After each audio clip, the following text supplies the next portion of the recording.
أعوذ بالله من الشيطان الرجيم بسم الله الرحمن الرحيم الحمد لله رب العالمين الصلاة والسلام على رسول الله وعلى آله وصحبه أجمعين أما بعد.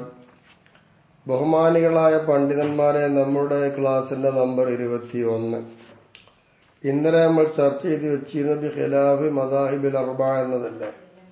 നമ്മൾ മുമ്പ് പറഞ്ഞതായിരിക്കുന്ന ഈ വിശദീകരണത്തെ ഇമാം സുബക്കി റളിയല്ലാഹു അൻഹു നടത്തിയിരിക്കുന്നു. മൂപ്പരോട് മറ്റു പല പണ്ഡിതന്മാരും തുടർന്നിരിക്കുകയും ചെയ്തിരിക്കുന്നു. സ്വന്തം നഫ്സിന് വേണ്ടി അമൽ ചെയ്യുന്ന കാര്യത്തിൽ ഈ പറഞ്ഞ വിശദീകരണത്തെ നടത്തിയിട്ടുണ്ട്. ഫത്ത് കൊടുക്കുവാനോ ഖളാനോ പറ്റുകയില്ല. എന്തുകൊണ്ട് അമൽ ചെയ്യുക? ബിഖിലാഫിൽ മദാഹിബിൽ അർബഅ, 4 മദ്ഹബുകൾക്ക് എതിരെന്ന് പറഞ്ഞ 4 മദ്ഹബുകൾ അല്ലാത്തത് കൊണ്ട് അമൽ ചെയ്യൽ ജായിസാണ് എന്ന കാര്യത്തെ ഈ വിശദീകരണം അവർ നടത്തിയിട്ടുമുണ്ട്. മദാഹിബുൽ അർബഅ എന്ന് പറയുമ്പോൾ അത് വിശദീകരിക്കണ്ടേ.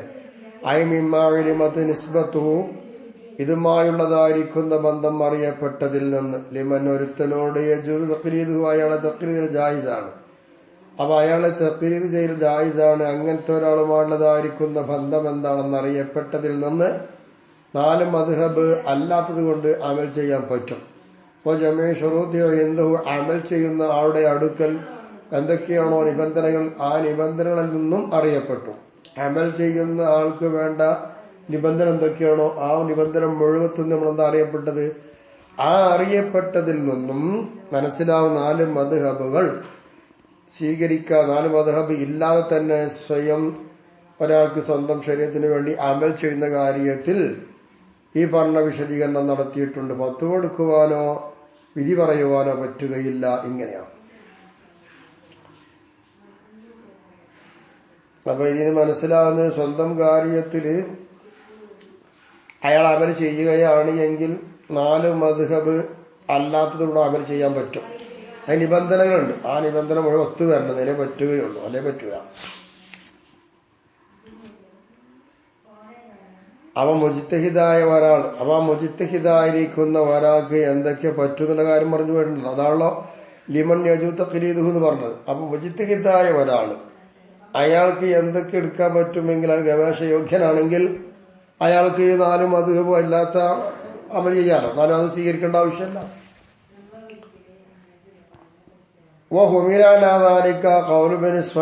ഈ പറഞ്ഞതിന്റെ മേലിൽ, അഥവാ ഏതെന്ന് ചോദിച്ചാല് നമ്മൾ പറഞ്ഞ വിശദീകരണം ഉണ്ടല്ലോ.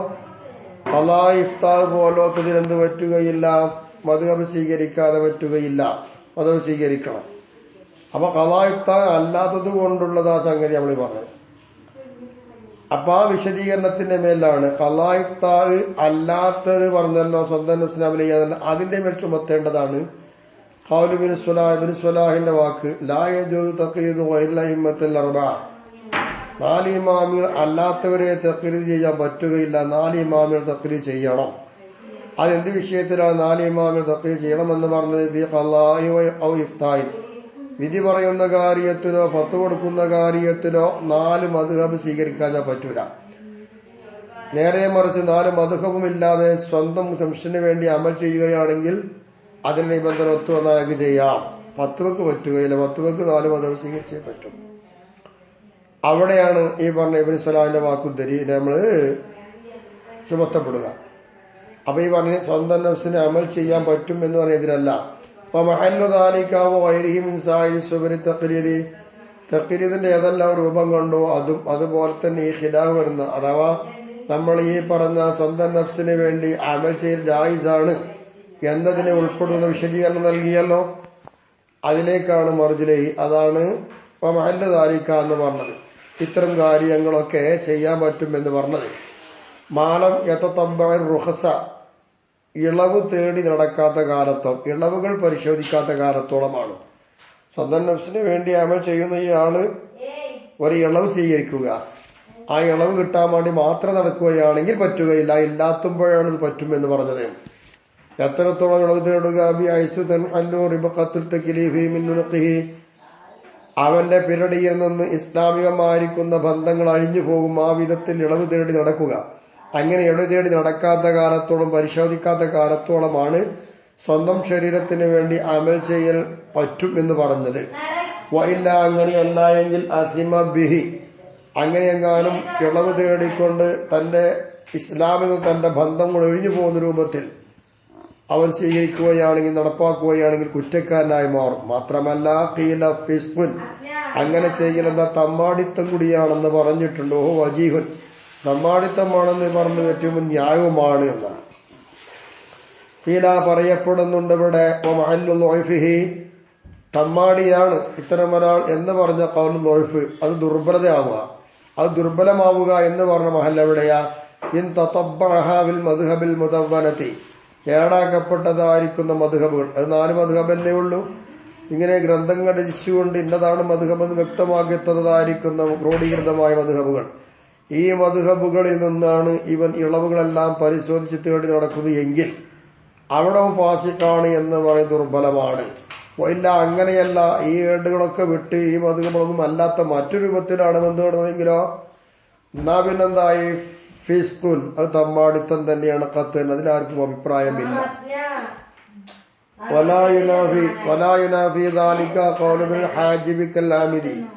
ഹാമിദി ഇമാമിനെ പോലെ തന്നെ ഇബ്നു ഹാജിം തങ്ങൾ പറയുന്നതായ വാക്കുകൾ ഈ പറഞ്ഞതിന് എതിരാവുകയില്ല.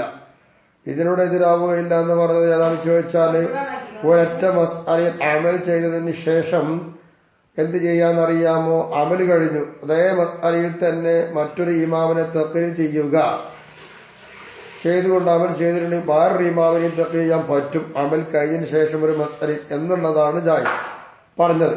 അത്തരം വാക്കിനോട് എതിരല്ല ഇബ്നു ഹാജിം തങ്ങളുടെയോ ഹാമിദി ഇമാമിന്റെയോ വാക്ക്. എന്താ പറഞ്ഞത്? മൻ അമില ബി മസ്അലത്തിൻ ബിഖൗലി ഇമാമിൻ ലാ യജൂസു ലഹുൽ അമലു ഫീഹാ ബിഖൗലി ഗൈരിഹി ഇത്തിഫാഖൻ.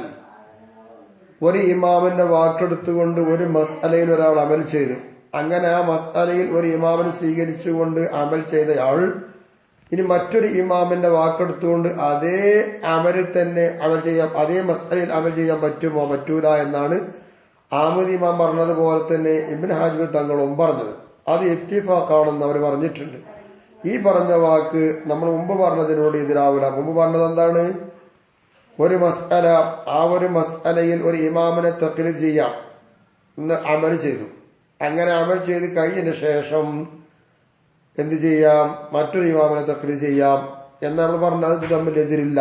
എന്താ കാരണം എതിരില്ല എന്ന് പറയാൻ? ലിതഅയ്യുനി ഹംലിഹി ഈ പറഞ്ഞതിനെ ചുമത്തൽ നിർബന്ധമായതിന് വേണ്ടി അലാമായിദാ ബഖിയ മിൻ ആസാരിൽ അമൽ അവൽ ആദ്യം എടുത്തതായിരിക്കുന്ന പ്രവൃത്തിയിൽ നിന്ന് എന്തെങ്കിലും അവശേഷിക്കുന്ന ആസാറുകൾ അവശേഷിക്കുക. ആ അവശേഷത്തിൽ നിന്നും ഒന്ന് അവശേഷിച്ചാൽ യൽസമു അലൈഹി അതിന്റെ മേൽ ലാസിമായിട്ട് വരും മഅസ്സാനി രണ്ടാമത്തതായ അമലോടുകൂടെ. അപ്പൊ ഒന്നാമത്തെ അമലിന്റെ ആസാറിൽ നിന്ന് ഒന്ന് അവശേഷിച്ചു, അതിന് മേലിൽ എന്തായി? രണ്ടാമത്തൊരു അമൽ ചെയ്താൽ ആ അമലോടുകൂടി തന്നെ ഒന്ന് ലാസിമായിട്ട് വരുന്നത് തറക്കബു ഹഖീഖത്തിൻ ലാ യഖൂലു ബിഹാ കുല്ലു മിനൽ ഇമാമൈനി രണ്ട് ഇമാമിനും ആരും പറയാത്തതായിരിക്കുന്ന വേറെ ഹഖീഖത്തിനെ കൂട്ടിച്ചേർത്തുണ്ടാക്കൽ വരും. ഒരൊറ്റ മസ്അല, ആ ഒരൊറ്റ മസ്അലയിൽ എന്ത് ചെയ്യുന്നറിയാമോ? അമൽ ചെയ്തു. ഒരൊറ്റ അമലിന് അതിൽ ആദ്യം ഒരു അമൽ ചെയ്തു, ആ അമൽ ചെയ്തതിന് അവശേഷിക്കുന്നു വേറൊന്ന്. അങ്ങനെ രണ്ടാമത് അതിൽ തന്നെ അമൽ ചെയ്തു. അപ്പൊ ആ രണ്ടാമൽ കൂടി ചെയ്യുമ്പോൾ എന്താവും? ആദ്യത്തെയും രണ്ടാമത്തെയും അമൽ കൂടി ചെയ്യുമ്പോൾ അതിന് വേറെ ഒരു ഹഖീഖത്ത് കൂട്ടിച്ചേർക്കുണ്ടാക്കുന്നുണ്ട്. അങ്ങനെ ഹഖീഖത്ത് ഒരു ഇമാം പറഞ്ഞിട്ടുമില്ല. അങ്ങനെ വരുമ്പോൾ അവിടെയാണ് തഖ്ലീദ് ചെയ്യാൻ പറ്റുകയില്ല. ഒരമൽ കഴിഞ്ഞിട്ട് പിന്നെ അതിൽ മറ്റൊരാളെ തഖ്ലീദ് ചെയ്യാൻ പറ്റൂല എന്ന് ഇബ്നു ഹാജിം എന്നിവർ പറഞ്ഞതൊക്കെ അവിടേക്കാണെന്ന് വെക്കണം. ഇതിന്റെ ഉദാഹരണം എങ്ങനെ ചോദിച്ചാൽ തഖ്ലീദ് ഷാഫിഈ ഇമാം ഷാഫിഈയെ ഒരാൾ തഖ്ലീദ് ചെയ്തു. എന്ത് വിഷയത്തിൽ? ബി മസ്മാദുർ റൈസി തലയിൽ അല്പം തടമുക എന്ന കാര്യത്തിൽ. ഷാഫി മദ്ഹബ് പ്രകാരം തലയിൽ അല്പം തടഞ്ഞാൽ തന്നെ ഫർള് വീടിയല്ലോ, ഒന്നും ശരിയായി. അത് ചെയ്തുകൊണ്ട് അങ്ങനെ ഒരു തല അല്പം തടവി. മാലിക്കി ഇമാമിനെ തഖ്ലീദ് ചെയ്ത ഒരാൾ ബി തുഹാറത്തുൽ കൽബി നായ ശുദ്ധിയാണ് എന്ന വിഷയത്തിൽ. ഷാഫി മദ്ഹബ് പ്രകാരം നായ നജസാണ്, മാലിക് മദ്ഹബ് പ്രകാരം നായ ശുദ്ധിയുമാണ്. അപ്പോ നായ ശുദ്ധിയാണെന്ന വിഷയത്തിൽ അയാൾ സ്വീകരിച്ച മദ്ഹബ് മാലിക് മദ്ഹബ്. തലയിൽ അല്പം തടവുക എന്ന് സ്വീകരിച്ച മദ്ഹബോ ഷാഫി മദ്ഹബ്. എന്ത് വിഷയത്തിലായി രണ്ട് മദ്ഹബുകൾ സ്വീകരിച്ചത്? ഫീ സ്വലാത്തിൻ വാഹിദത്തിൻ ഒരൊറ്റ നിസ്കാരത്തിലാണ്. അപ്പൊ ലുഹർ ഒരാൾ നിസ്കരിക്കുകയാണെങ്കിൽ ലുഹറിന് ഒതുണ്ടാക്കിയപ്പോൾ അയാൾ ശുദ്ധി വരുത്തുമ്പോൾ തലയിൽ നിന്ന് അല്പം തടഞ്ഞു ഷാഫി മതം പ്രകാരം. അതേ നിസ്കാരത്തിന് വേണ്ടി ശുദ്ധി വരുത്തുക, നജസിനെ തൊട്ട് ശുദ്ധിയാവുക എന്ന നിസ്കാരത്തിന് ഷർത്തായിരിക്കെ അവിടെ നായ തൊട്ടപ്പോൾ നായ നജസല്ലല്ലോ, ആ നജസല്ല എന്ന വിധിയിൽ അയാൾ സ്വീകരിച്ചത് മാലിക്കി മദ്ഹബുമാണ്. അപ്പൊ ഒരേ ഒരു നിസ്കാരത്തിൽ രണ്ട് മദ്ഹബ് സ്വീകരിച്ചു. ഇങ്ങനെ സ്വീകരിച്ചു വരുമ്പോൾ ഈ ഒരു നിസ്കാരത്തിൽ എങ്ങനെ രണ്ട് കാര്യങ്ങൾ കൂട്ടിച്ചേർമ്പോൾ ഒരു ഹഖീഖത്ത് ഇവിടെ വരുന്നുണ്ട്. ഇങ്ങനെ രണ്ടാളും പറഞ്ഞിട്ടില്ല, ഒരൊറ്റ ഇമാം പറഞ്ഞിട്ടുമില്ല. എന്ത് തലയിൽ അല്പം തടഞ്ഞുകൊണ്ട് നായത്തൊട്ട് നിസ്കാരം ശരിയാവുന്നു ഷാഫി മദ്ഹബോ അല്ലാതെങ്കിൽ മാലിക് മദ്ഹബോ അങ്ങനെ ഒരാളും പറഞ്ഞിട്ടുമില്ല. ഇങ്ങനത്തെ ഒരു ഹഖീഖത്ത് കൂട്ടിച്ചേർത്ത് വരും. ഇത് പാടില്ല. അവിടേക്കാണ് ഇബ്നു ഹാജിബ് തങ്ങളും ആമിദ് ഇമാം പറഞ്ഞതും എന്ന് വെക്കുക. അപ്പൊ മുമ്പ് പറഞ്ഞതും തമ്മിൽ വൈരുദ്ധ്യമുണ്ട്, എതിരില്ല എന്ന് മനസ്സിലാവും. തുമ്മറായത് സുബുക്കിയ വിസ്വലാത്തി നിസ്കാരത്തിന്റെ കാര്യത്തിൽ ഇമാം സുബിക്കി റളിയല്ലാഹു തആല അൻഹുവിനെ ഞാൻ കണ്ടിട്ടുണ്ട്. മി ഫത്താവാഹു മൂപ്പര് കൊടുത്ത ഫത്തുവയിൽ ഇവിടെ പറഞ്ഞതായിരിക്കുന്ന ഈ ഹംലുണ്ടല്ലോ, നമ്മൾ പറഞ്ഞ ഈ ചുമത്തിയത് പോലെ തന്നെ തന്റെ ഫത്തുവയിൽ മഹാനവർ പറഞ്ഞതായി ഞാൻ കണ്ടിട്ടുമുണ്ട്. മാജിയാത്തി ബസ്തിംബി ആ വിഷയത്തിൽ നല്ലോണം കൂടുതൽ പരത്തി പറഞ്ഞതോടുകൂടെ അലൈഹി ഇമാം സുബിക്കി തങ്ങളോട് ഈ പറഞ്ഞ വിഷയത്തിൽ ഒരു കൂട്ടം പണ്ഡിതന്മാർ തുടരുകയും ചെയ്തിട്ടുണ്ട്. എന്നിട്ട് വഖാലു ആ ജംബ പറയുന്നു ഇന്നമാ യംതനിഉ തഖ്ലീദുൽ ഗൈർ മറ്റൊരു പണ്ഡിതനെയോ മറ്റൊരു മദ്ഹബോ സ്വീകരിക്കാൻ പാടില്ല. ബാദല്ലാം ബിദിൽക്കൽ ഹാദിസത്തി നഫ്സിഹ ലാ മിസ്ലിഹ അതിന്റേതായിരിക്കുന്ന ഒരു ആദിസായ സംഗതി ബിദിൽക്കൽ ഹാദിസത്തി നഫ്സിഹ അതേ മസ്അലയിൽ അതേ സംഭവത്തിൽ അതേ ഒരു മസ്അല ആ ഒരൊറ്റ മസ്അൽ പുതുതായി ഉണ്ടായതായ ഒരു കാര്യം തന്നെ വെക്കുക. ആ ഒരു കാര്യത്തിൽ അമല് കഴിഞ്ഞതിന് ശേഷം ഇനി ആ ഒരു കാര്യത്തിൽ മറ്റൊരു മതം സ്വീകരിക്കാൻ പറ്റുമോ പറ്റൂല എന്നാണ് പറഞ്ഞിട്ടുള്ളത്. ലാ മിസ്ലി അത് പോലോത്തതിലല്ല, അത് കഴിഞ്ഞിട്ട് അതുപോലെ മറ്റൊന്നിനുണ്ടായിക്കണെങ്കിൽ കുഴപ്പമില്ല, അതിന്റെ നഫ്സിലുണ്ടായ പറ്റൂല എന്നുള്ളതാണ്. എല്ലാവരും ജലാൽ മഹല്ലി ഇമാമിനിക്ക് എതിരായിട്ട് ഒപ്പര പറയുന്നത് മുത്തലക്കം നൽകാൻ പറ്റൂല എന്നാണ്. അതിന്റെ നഫ്സിലും ഹാരിസത്തിന്റെ നഫ്സിലോ അത് പോലോത്തതിലും പറ്റൂല എന്ന് ഒപ്പര പറയുന്നത്. ഉദാഹരണം കാനപ്ത ബി ബൈനൂനത്തി സൗജത്തിഹി ഒരാളുടെ ഭാര്യ എന്തായി തിരിച്ചെടുക്കാൻ പറ്റാത്ത രീതിയിൽ ബായിനായ തലാക്ക് കൊണ്ട് പത്തു കൊടുത്തു ഒരാൾ എന്നീ വിഷയത്തിൽ ബിനവി തഅലീഖിൻ ഒരു കാര്യമുണ്ടായിക്കഴിഞ്ഞാൽ അവൾ വിവാഹമോചിതയാണ് എന്ന് ഒരാൾ പറഞ്ഞാൽ ആ ഒരു വിഷയത്തിൽ എന്താണ് അവൾ ബായിനാണെന്ന് പത്തു കൊടുത്തു ഒരാൾ. എന്നിട്ടോ നകഹ ഉഖ്തഹ അനുജത്തിയെ അയാൾ കല്യാണം കഴിക്കുകയും ചെയ്തു. ഉമ്മാഫ്ത പിന്നീട് പത്തു കൊടുത്തത് ബി അല്ലാം ബൈനൂനത്ത ഇവിടെ എന്തില്ല ബായിനായിട്ടില്ല എന്ന പത്തു കൊടുത്തത്. ഫഅറാദ അങ്ങനെ അയാൾ ഉദ്ദേശിക്കുന്നു അയ്യർജിയാലിൽ ഊല ആദ്യ ഭാര്യയിലേക്ക് തന്നെ മടങ്ങിപ്പോകുവാൻ ഇയാൾ ഉദ്ദേശിക്കുകയും ചെയ്യുന്നു. വയുഇല അനി സാനിയത്തി മിൻ ഗൈരി ഇബാദത്തിഹ രണ്ടാമത് വിവാഹം ചെയ്ത സഹോദരിയെ മടക്കി എടുക്കാൻ പറ്റാത്ത രൂപത്തിലാക്കാതെ ബായിനായ തൊലാക്ക് ആക്കാതെ രണ്ടാമത്തെ ആളെ തിരിഞ്ഞു കളയുവാൻ വേണ്ടി അയാൾ ഉദ്ദേശിക്കുകയും ചെയ്യുന്നു. അപ്പോ താരീഖിന് നിക്കാഹ് അപ്പൊ മുക്രഹായിരിക്കുന്ന ഒരാൾ എന്ത് ചെയ്യുന്നറിയാമോ തലാഖ് ചൊല്ലിയാൽ ആ തലാഖ് സംബന്ധിച്ചുള്ളതായിരിക്കുന്ന വിഷയമായി വരുമ്പോൾ അപകടം ഉണ്ട്. അപ്പൊ ഒരാൾ ഫത്വ കൊടുത്തത് എന്താന്ന് വെച്ചാൽ മുക്രഹിന്റെ തൊലാഖ് എന്താണ്, തലാഖ് കൊണ്ട് അവന്റെ ഭാര്യ ബായിനായി എന്ന് ഫത്വ കൊടുത്തു. അത് കഴിഞ്ഞോളെ യുദ്ധം കഴിഞ്ഞതിന് ശേഷം ഇമാം അബു ഹനീഫ തങ്ങളെ മദ്ഹബ് സ്വീകരിച്ചുകൊണ്ടാണ് ഇവൾ ബായിനാണെന്ന് പറഞ്ഞത്. അങ്ങനെ അവളെ വിവാഹം മോചിതൊക്കെ ആയി അവളെ യുദ്ധയും കഴിഞ്ഞതിന് ശേഷം പിന്നെന്ത് ചെയ്യുന്നറിയാമോ അവളുടെ സഹോദരിയെ ഇയാൾ കല്യാണം കഴിക്കുന്നു. പിന്നീട് ഇമാം ഷാഫി തങ്ങൾ ഫത്വ കൊടുത്തു അയാൾ പയച്ചിട്ടില്ല എന്ന്. അപ്പൊ ആദ്യ ഭാര്യ എന്താവുകയില്ല, ബായിനാവുകയില്ലല്ലോ. അങ്ങനെ വരുമ്പോൾ എന്താകും, ആദ്യ ഭാര്യയെ ബന്ധപ്പെടുക എന്നുള്ളത് ഇയാളെ സംബന്ധിച്ച് ഇമാം ഷാഫി മദ്ഹബ് പ്രകാരം അയാൾക്ക് തെറ്റാണ്. രണ്ടാം ഭാര്യയുമായി ബന്ധപ്പെടുക എന്നുള്ളത് ഹനഫി മദ്ഹബ് പ്രകാരം സംബന്ധിച്ചും എന്താണ്, തെറ്റാണ്. കാരണം രണ്ട് ഇമാമികളും ഇങ്ങനൊരു കാര്യം ഇവിടെ പറഞ്ഞിട്ടില്ല. ഇതൊക്കെ അതിന്റെ ഉദാഹരണങ്ങളാണ്. ഈ രൂപത്തിലായി തീരുക ഇതൊക്കെ മദ്ഹബ് സ്വീകരിക്കാൻ പറ്റാത്ത സംഗതിയാണ്. ഈ രൂപത്തിൽ ഒരൊറ്റ മസ്അലയിൽ രണ്ട് മദ്ഹബ് സ്വീകരിക്കാൻ പാടില്ല. ജിവാരി അയൽബന്ധം എന്ന നിലക്ക് കൊണ്ട് ശുഫഅത്ത് കൊണ്ട് പിടിക്കാം. അങ്ങനെ പിടിക്കും പോലെ തഖ്ലീദ് അബി ഹനീഫ ഇമാം അബൂ ഹനീഫ തങ്ങളെ സ്വീകരിച്ചുകൊണ്ട് ജിബാറിന്റെ സുഫയത്തുണ്ടർ പിടിച്ചു. സുമ്മസ്തഹക്കത്ത് അലഹി, പിന്നീട് അത് അയാളുടെ മേൽ ബാധ്യതയായി അവിടെ നിന്നു. കാരണം ആദ്യം സുഫയത്തുകൊണ്ട് പിടിച്ചിട്ട് അയാളത് എന്ത് ചെയ്യുന്നറിയാമോ വാങ്ങി. അങ്ങനെ വാങ്ങി നിൽക്കുമ്പോൾ പിന്നെ എന്താണെന്നറിയാമോ അയാൾക്കത് ബുദ്ധിമുട്ടായി, അയാൾക്ക് ബാധ്യതയായി. ഇനിയിപ്പോ അറാദ തഖ്ലീദ ഷാഫിഈ ഫി തർക്കിഹ, ഇമാം ഷാഫിയെ തഖ്ലീദ് ചെയ്യാൻ ഉദ്ദേശിച്ചു. എന്ത് കാര്യത്തില്? ഫി തർക്കിഹ, ഈ ശുഫഅത്തൊന്ന് ഒഴിവാക്കാൻ വേണ്ടി. ഇമാം അബൂ ഹനീഫ മദ്ഹബ് പ്രകാരം ശുഫഅത്ത് പിടിക്കുകയും പിന്നീട് അയാൾക്ക് ബാധ്യതയായി വരുന്ന രീതിയാണ് അത് വാങ്ങി കയ്യിൽ വെച്ചു. ഇനി അയാൾ എന്ത് ചെയ്യണം? അത് ഒഴിവാക്കാനുള്ള ശ്രമം നടത്തുകയാണ്. ആരെ സ്വീകരിച്ച്? ഷാഫി മദ്ഹബിനെ സ്വീകരിച്ചു. ഫയംതനു ഫീഹിമ, അപ്പൊ ഈ പറഞ്ഞ രണ്ട് മസ്അലയും പാടില്ല, തഖ്ലീദ് മുംതനിയാണ്. ഭാര്യയുടെ മസ്അലയിലും ശുഫഅത്തിന്റെ മസ്അലയിലും എന്താണ്? മുംതനിയാണ്, പറ്റുകയില്ല. കാരണം ഇത് അന്നകുല്ലമിനൽ ഇമാമൈനി, ഇമാം ഷാഫിയോ ഇമാം അബൂ ഹനീഫ തങ്ങൾ ആരും തന്നെ ലാ യഖൂലു ബിഹി ഇലൈഹിൻ, ഇങ്ങനെ വരുന്ന സമയത്ത് അങ്ങനെ ഹഖീഖത്ത് പറഞ്ഞിട്ടില്ല. അപ്പൊ ഒരു മദ്ഹബും ഇല്ലാത്ത സംഗതി കൂട്ടിച്ചേർക്കലായിട്ട് വരും. അത് അപകടം ചെയ്യൂലേ? അപ്പൊ അതുകൊണ്ട് പറ്റുകയില്ല.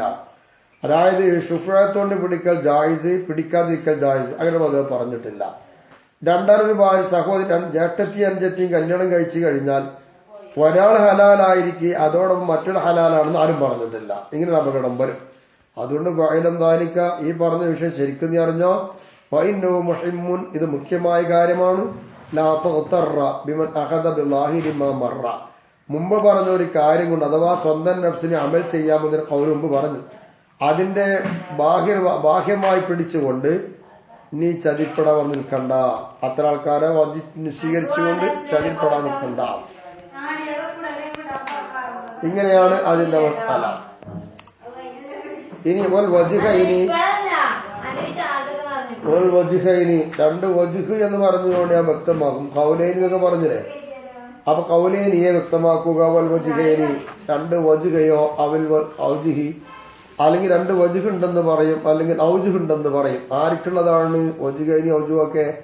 ഇല്ല സഹാബി ഇമാം ഷാഫി റളിയല്ലാഹു അൻഹു ശിഷ്യന്മാർക്കുള്ളതാണ്. പോലെ എങ്ങനെയാണ് ഈ വജീനൊക്കെ പുറപ്പെടുവിക്കുക? ഹർറജുഹ, അവര് ഈ ഔജുകളെ പുറപ്പെടുവിച്ചു. അസ്ഹാബ് എന്തിന്റെ മേൽ? അലാ ഖവായിദിഹി, അവർ സ്വീകരിച്ച ഇമാമിന്റെ നിയമങ്ങളനുസരിച്ച്. ഔ നുസൂസിഹി, അല്ലെങ്കിൽ ഇമാമിന്റെ നെസ്സുകൾ അവിടെ ഉണ്ടാവും. ആ നെസ് വെച്ചുകൊണ്ട് തഖ്രീജ് ചെയ്യുന്ന മസ്അലകളാണ്, അസ്ഹാബ് കണ്ടെത്തുന്ന മസ്അലകളാണ് വജ്ഹ് ഔജു എന്നൊക്കെ പറയുന്നത്. വഖദ് യസുദ്ദൂന അൻഹുമാ, ചിലപ്പോൾ ഇമാമിന്റെ അഥവാ അവർ സ്വീകരിച്ച മദ്ഹബിന്റെ ഇമാമിന്റെ നെസ്സുകളോ നിയമങ്ങളൊന്നും ഓരെടുക്കൂല, ഓരോ ഒഴിവാക്കും. അതിനെ തൊട്ട് പുറത്തു പോയിട്ട് അതാരെ പോലെ കൽ മുസ്നി അബി സൗർ, ഈ രണ്ട് ഇമാമികളെ പോലെ ഇവർ ഇമാമിന്റെ കായികകളോ അല്ലെങ്കിൽ നെസ്സുകളൊന്നും എടുക്കാറില്ല. ഓരുടെ സ്വന്തം അഭിപ്രായം പറയും. ഇങ്ങനെ പറയുമ്പോൾ ഇപ്പൊ തുൻസബുലഹുമാ, അപ്പൊ ഈ പറയുന്ന വജ് ഓൽക്ക് രണ്ടാക്കും മാത്രം ചേർക്കപ്പെടുന്നതാണ്. വലാ തുഅദ്ദു വുജൂഹു ബിൽ മദ്ഹബി, ഇമാം ഷാഫിയാണ് എങ്കിൽ ആ മദ്ഹബിൽ അംഗീകരിക്കുന്ന രൂപത്തിൽ മദ്ഹബിലുള്ള വജുഹാണെന്ന് പറയൂല. മദ്ഹബിലുള്ള വജുഹാണെന്ന് പറയണമെങ്കിൽ ഇമാം ഷാഫിയെ സ്വീകരിച്ച ശിഷ്യന്മാർ ആ മദ്ഹബിലെ ഇമാമിന്റെ നിയമങ്ങൾ എന്താ നോക്കും, നസ്സുകൾ എന്താ നോക്കും. അതനുസരിച്ച് കണ്ടെത്തിയിട്ട് പറയുന്ന വിധികളായിരിക്കും. മുസ്നി ഇമാമും അബൂ സൗറും അങ്ങനെയല്ല. അതിനെ തൊട്ട് ഒഴിവായിട്ടവര് പറയുക. ഓല വാഗെടുക്കുന്നില്ല, ഓല നെസ്സൊക്കെ ഒഴിവാക്കി ഖവായിദ് നിയമങ്ങളൊക്കെ ഒഴിവാക്കിയിട്ട് സ്വന്തം അഭിപ്രായം പറയും. ഓ ത്വരീഖൈനി, രണ്ട് ത്വരീഖുണ്ടെന്ന് ഈ മസ്തേ നമ്മൾ പറയും. അവ തുർക്ക് അല്ലെങ്കിൽ തുർക്കുകളുണ്ടെന്നും വിശദീകരിക്കും. വഹിയായി തുർക്കെന്ന് പറഞ്ഞാൽ എന്താ? ഇഖ്തിലാഫുഹും, ഇമാം ഷാഫിയുടെ ശിഷ്യന്മാർ എതിരാവുക തന്നെയാണ്. എന്ത് വിഷയത്തില്? ഫി ഹികായത്തുൽ മദ്ഹബി, ഒരു മസ്അല പറയുമ്പോൾ ആ മസ്അല റാജിഹായത് ഇന്നതാണെന്ന് ഹികായത്ത് ചെയ്യുന്ന കാര്യത്തിൽ ഇമാം ഷാഫിയുടെ ശിഷ്യന്മാർ എതിരാവുക. അപ്പൊ അതെങ്ങനെ വരിക? വയഹക്കി ബാദുഹും, ചില ശിഷ്യന്മാര് പറയും ഹികായത്ത് ചെയ്യും നസ്വൈനി, ഇമാം ഷാഫി റളിയല്ലാഹു അൻഹുവിന് ഈ മസ്അലയിൽ രണ്ട് നസ്സുണ്ടെന്ന് ഹികായത്ത് ചെയ്യും. അപ്പൊ ബാദുഹും നുസൂസൻ, ചില ആളുകൾ പറയുക, ശിഷ്യന്മാര് പറയും ഹികായത്ത് ചെയ്യുന്ന രണ്ട് നസ്സല്ല പല നസ്സുകളും ഉണ്ടെന്ന് ഹികായത്ത് ചെയ്യും. ചില ആളുകൾ എന്ന് പറയും, ചില നെസ്സുകളെ പറയും, ചിലത് അതിനെതിരായത് പറയും. യഥാർത്ഥത്തിൽ എതിരുണ്ടാകും, അങ്ങനെ പറയും.